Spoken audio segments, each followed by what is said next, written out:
அஸ்ஸலாமு அலைக்கும் வரஹ்மத்துல்லாஹி வபரகாத்துஹு.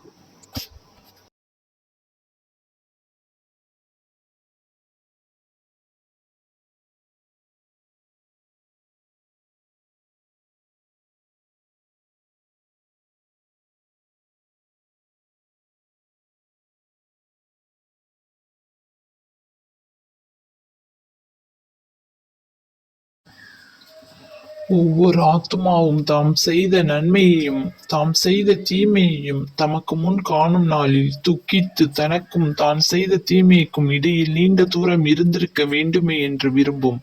ஆகவே அல்லாஹ் உங்களுக்கு தன்னை பற்றி அச்சமூட்ட எச்சரிக்கை செய்கிறான். ஏனென்றால் அல்லாஹ் தன் அடியார்களிடம் மிக்க இரக்கமுடையவனாவான். நபியை மனிதர்கள் நோக்கி கூறுவீராக, நீங்கள் மெய்யாகவே அல்லாஹ்வை நேசிப்பவர்களாக இருந்தால் என்னை பின்பற்றுங்கள். உங்களை அல்லாஹ் நேசிப்பான், உங்கள் பாவங்களையும் அவன் மன்னித்து விடுவான். அல்லாஹ் மிக அதிக மன்னிப்பவன், பெரும் கருணையாளன் ஆவான். நபியே, மேலும் கூறுவீராக, அல்லாஹுக்கும் அவனுடைய தூதருக்கும் நீங்கள் கீழ்ப்படியுங்கள். நீங்கள் புறக்கணித்தால் நிச்சயமாக அல்லாஹ் நிராகரிப்பவர்களை நேசிப்பதில்லை.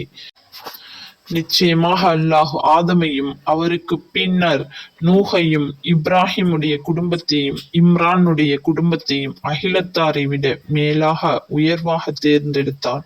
அவர்கள் ஒருவர் மற்றவருடைய சந்ததிதான். அல்லாஹ் அவனைத்தையும் நன்கு செவியுறுபவன், நன்கறிபவன் ஆவான். இம்ரானுடைய மனைவி கர்ப்பமான போது ஆண் குழந்தை பெற விரும்பி இறைவனை நோக்கி, என் இறைவனை, நிச்சயமாக நான் என் கர்ப்பத்துள்ளதை உனக்கு முற்றிலும் அர்ப்பணம் செய்துவிட நேர்ச்சி செய்து கொண்டேன். ஆதலால் அதை என்னிடமிருந்து நீ அங்கீகரித்துக் கொள்வாயாக. நிச்சயமாக நீதான் பிரார்த்தனைகளை நன்கு செவியுறுபவன், மனதில் உள்ளவற்றை நன்கறிபவன் என்று பிரார்த்தித்து கூறிய பின் அவர் தம் விருப்பத்திற்கு மாறாக ஒரு பெண் குழந்தை பெற்றெடுத்த போது, என் இறைவனே, நான் ஒரு பெண்ணையே பெற்றேன் என்று கூறினார். ஆயினும் அவர் விரும்பிய ஆண் இந்த பெண்ணை போன்றல்ல என்பதை அல்லாஹ் தான் நன்கறிவான். பிறகு இம்ரான் மனைவி, நிச்சயமாக நான் அதற்கு மரியம் என பெயரிட்டேன். அதையும் அதன் சந்ததியையும் விரட்டப்பட்ட சைத்தான் வஞ்சனைகளிலிருந்து நீ காப்பாற்ற உன்னிடம் பிரார்த்திக்கிறேன் என்றார்.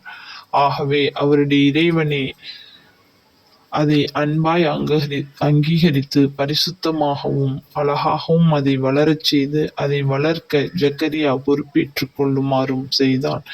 ஜக்கரியா அப்பிள்ளை இருந்த மாடத்திற்குள் நுழையும் போதெல்லாம் அவனிடத்தில் ஏதேனும் உணவுப் பொருள் இருப்பதைக் கண்டு, மரியமே, இந்த உணவு அதற்கு இது அல்லாஹ்விடமிருந்து என்று வருகிறது. ஏனென்றால் நிச்சயமாக அல்லாஹ் தாம் விரும்பியவர்களுக்கு அளவின்றியே உணவளிக்கிறான் என்று கூறுவாள்.